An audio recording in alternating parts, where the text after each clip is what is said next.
Imagine this. You're a bride on your wedding night, draped in the finest Renaissance silks, surrounded by candlelight and promises of a new beginning. But instead of privacy, instead of romance, there are witnesses, not just one or two discreet attendants, but a room full of papal clerics, stone-faced envoys, and notaries with quills poised and ready. And here's the truly horrifying part. They're not just there to watch once.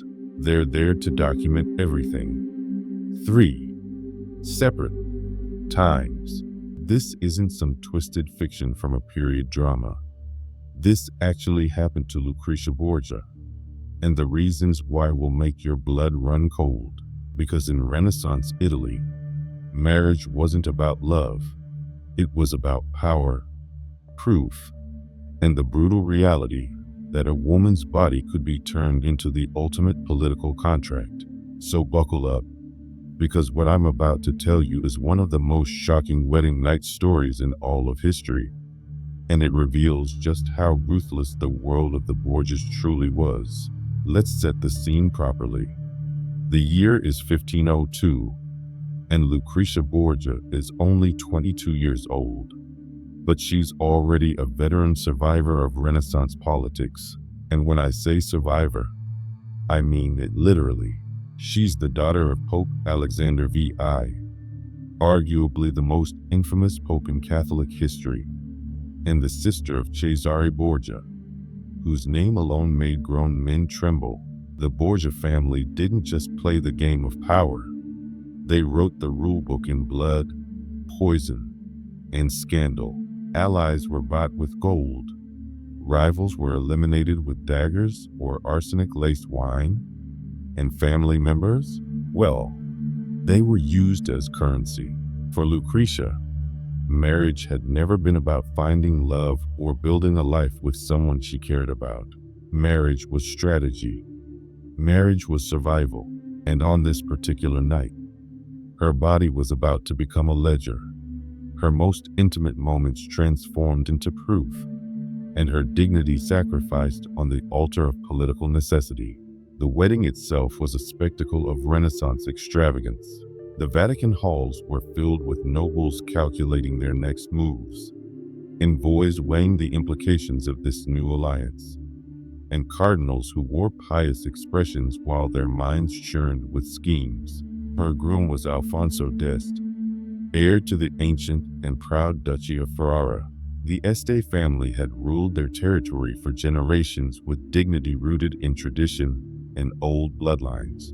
They looked at the Borgias, this Spanish family that had clawed their way to papal power through corruption, manipulation, and outright scandal, with deep suspicion. They needed this alliance for political reasons, sure, but they didn't trust it, not one bit. And here's where things get truly medieval in the worst possible way. The Este family didn't just want a wedding ceremony under gilded arches. They didn't just want signed treaties and papal blessings. They wanted certainty. And in the brutal calculus of Renaissance politics, certainty meant consummation, but not just consummation. Documented, witnessed, undeniable consummation. Because Alfonso's family feared the whispers, the rumors, the possibility that down the line someone might question his potency or her fertility. And they had good reason to be paranoid, because Lucrezia's marital history was a disaster wrapped in scandal and soaked in blood. Her first husband, Giovanni Sforza, had been cast aside under the charge of impotence, a claim that was almost certainly fabricated by her father to free her up for a more advantageous alliance. The humiliation of that accusation had followed her everywhere. Then came her second husband, Alfonso of Aragon, a man she reportedly actually loved. That marriage ended when he was murdered on the Vatican steps, stabbed and then strangled to make absolutely sure he was dead. Everyone knew Cesare had ordered the hit. Everyone. These ghosts, these blood-soaked memories, clung to Lucrezia as she entered this third marriage, and the Este family was determined not to become another casualty of Borgia politics. So they made a demand that stripped away any pretense of romance or dignity. The marriage bed wasn't just going to be consummated, it was going to be witnessed. When the wedding feast ended and the music died down, Lucrezia and Alfonso weren't led to a private chamber where they could figure things out like normal newlyweds. No, they were led to what can only be described as a stage. The curtains were drawn aside for the chosen witnesses, papal clerics in their robes, Este envoys with their calculating stares, and notaries ready to record every single detail. These men stood in solemn silence, their faces half averted in a pathetic gesture toward propriety, but their eyes sharp and attentive, recording every motion, every breath, every shred of proof that this union was legitimate. In the flickering candlelight, Lucrezia was reduced to her most basic function, a living guarantee of alliance. The atmosphere in that chamber must have been absolutely suffocating. The only sounds were the crackle of torches and the rustle of fabric. Two young people forced into the most intimate act imaginable, while strangers watched like they were attending a legal proceeding. Alfonso's pride was shackled by the need to perform, to prove himself before these cold-eyed witnesses. And Lucrezia? Her soul was being branded as property, her humanity stripped away until she was nothing but flesh and proof. Every movement became part of a contract. Every gasp was notarized in the minds of these men. Every detail would be remembered and reported. But here's the part that makes this story go from horrifying to absolutely unbelievable. It didn't happen just once. It happened 3 times. 3 separate acts of consummation, all witnessed, all documented. The first time was to erase doubt. The second time was to silence any lingering whispers. The third time? That was to seal the alliance beyond any possible challenge. 3 times that night, the witnesses stood firm, eyes gleaming like cold steel, ready to testify to what they had seen. 3 times, Lucrezia's body was turned into evidence, her privacy carved open, and her humanity stripped away, all for the sake of politics. Let that sink in for a moment. What does it mean when a family is willing to turn their daughter into a spectacle of humiliation? What does it say about Renaissance Italy that this kind of grotesque theater was considered not just acceptable but necessary? The truth is, Renaissance Italy wasn't an age of romance and courtly honor like the paintings and poetry might suggest. It was a viper's nest of shifting alliances where city-states like Venice, Milan, and Naples constantly schemed for dominance, and the papacy had become the most ruthless player of all. Pope Alexander VI wielded his children like weapons, marrying them off and discarding them as alliances rose and fell.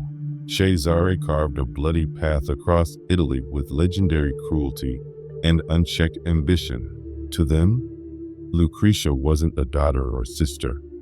She was currency, pure and simple. So the question becomes, how did Lucrezia feel that night? Did she weep as the witnesses leaned forward? Did her eyes blur with shame and rage? Or had she already learned the brutal lesson her family had been teaching her all along? That even degradation can be turned into a weapon if you know how to wield it. The aftermath of that night spread like wildfire. Este envoys carried the tale back to Ferrara.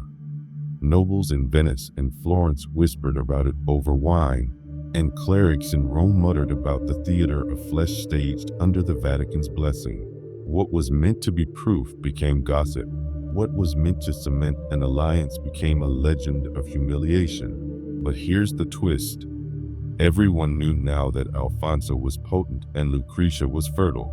There was no chance of annulment, no whispers of impotence that could undo this bond. The marriage was sealed in the most undeniable way possible. Picture the micro moments of that night.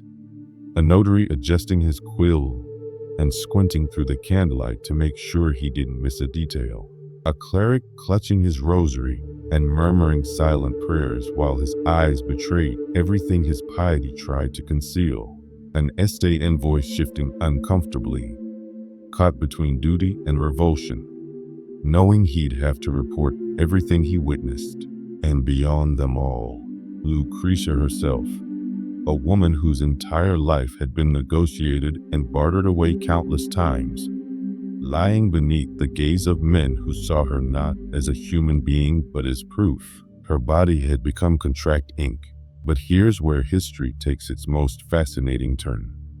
In the very act of being humiliated, Lucrezia gained a kind of power. The evidence could never be turned against her. She had fulfilled her duty in the most undeniable, most public way imaginable. No rumors could unmake this marriage. No lies could erase what those witnesses had testified to. The grotesque ceremony that stripped away her dignity also armed her with unshakable legitimacy. And in Ferrara, legitimacy was survival. The same world that weaponized shame had somehow forged it into power. What was meant to cage her became the foundation of her throne. What was meant to destroy her became armor she would learn to wield with devastating effectiveness. That first night was political theater staged with flesh and blood. A grotesque contract signed under candlelight with witnesses who would never forget what they saw. And for Lucrezia Borgia, it was the beginning of the most brutal education of her life, because she was about to learn that in Renaissance Italy, the only way to survive being used as a pawn was to become a player. And that transformation? Well, that's a story of resilience, strategy, and one woman's refusal to let humiliation be the end of her story. 3 times that night, they watched, but what they couldn't see was that they were witnessing the forging of a duchess who would turn every weapon used against her into tools of her own power.